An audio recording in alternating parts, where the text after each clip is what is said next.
This is an exchange between two characters in this novel, both of whom are kind of gaming each other. Cyrus is a forensics art specialist, and Sonia is a mysterious young woman who has showed up with a interesting manuscript and enlisted his aid in trying to figure out what it is.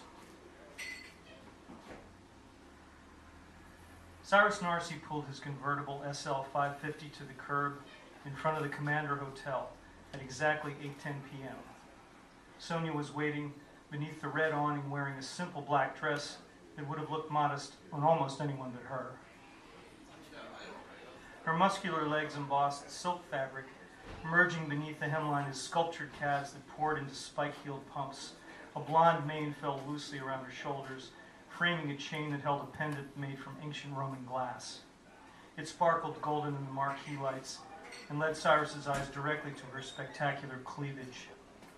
"You're late," she informed him, slipping gracefully into the Mercedes leather seat. Sonia stared straight ahead as her mouth pursed into a cryptic smile. Clearly, Cyrus thought, this woman had an agenda. At the Temple Bar, a wall of glass opened to the frenetic hum of Massachusetts Avenue. With Sonia peering over his shoulder, Cyrus greeted the hostess by name and followed her metronomic bottom to a leather booth lit softly by a shaded table lamp and cooled by a ceiling fan inspired by Kipling.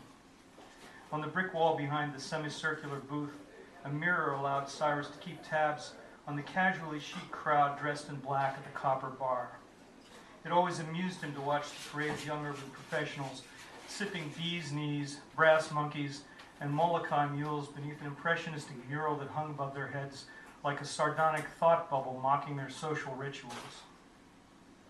As Sonia scanned the menu, Cyrus casually rolled the French cuffs of his Xenia dress shirt and ordered drinks. "Ask Jane to make me a Kettle One martini, 2 olives, Sonia." He watched her eye the waiter, who wore a tight black shirt, too much hair gel, and a soul patch bristling beneath pouty Latin lips. "How are the lemon drops here?"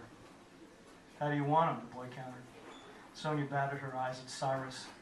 "Strong."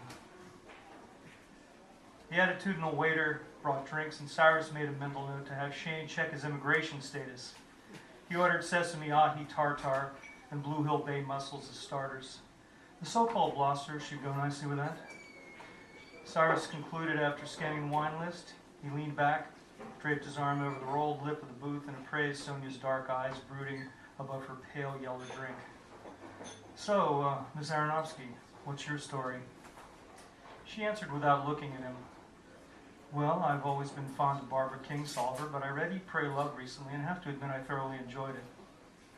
When she looked up, Cyrus forced a smile while rotating the stem of his martini glass in a puddle of ice melt. "Let me try a different approach. Take 2. He enunciated slowly. "What exactly is your line of work?" "Not unlike yours," Sonia replied. "I arrange things for people, connect the dots, broker deals." "What kind of deals?" "Antiquities, mostly." Cyrus nodded thoughtfully, his tongue hunting methodically for something lodged in his teeth. "I see. And how do you know the good Friar Callan?" "Danny taught one of my classes in school." "So you really did go to Harvard, once upon a time." Cyrus extracted 2 olives impaled in a toothpick from his shimmering glass and devoured one. "Brilliant guy, Danny," he concluded. "But his motivation escapes me. He's too worldly for the Jesuits and too damn pragmatic to be conned by the Church's pathetic attempts at relevancy in the 21st century. I mean, please. Makes me think he's hiding something. Or maybe from something. Like Beaugest running off to the Foreign Legion to protect his family's good name. What's your take?" "I think everyone has a fatal flaw," Sonia replied, curling a thin strand of lemon rind around her index finger. "Danny's is idealism. Yours is women." Cyrus grinned confirmation and inched closer to her. He gently fingered the antique glass dripping from her necklace while surveying the rest of the landscape. "Sonia, I'm beginning to think you don't feel safe around me." She sipped her drink, leveled him with that inscrutable smile. "Cyrus, the crack of dawn isn't safe around you." He laughed and returned to his widowed olive.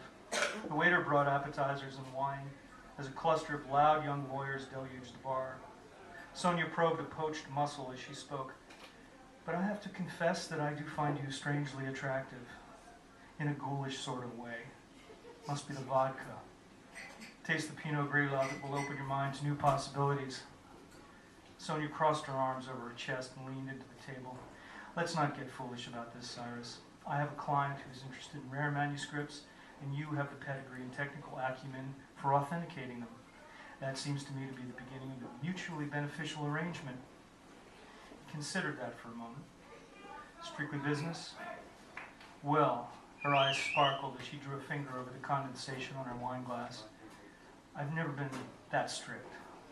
Cyrus watched Sonia's tongue peek between glistening lips as she worked at extracting an oval bivalve from its black shell, eventually holding it up like a trophy on her fork. The muscle's labial palps puckered suggestively as she extended it toward his mouth. Would you like a taste? Thank you.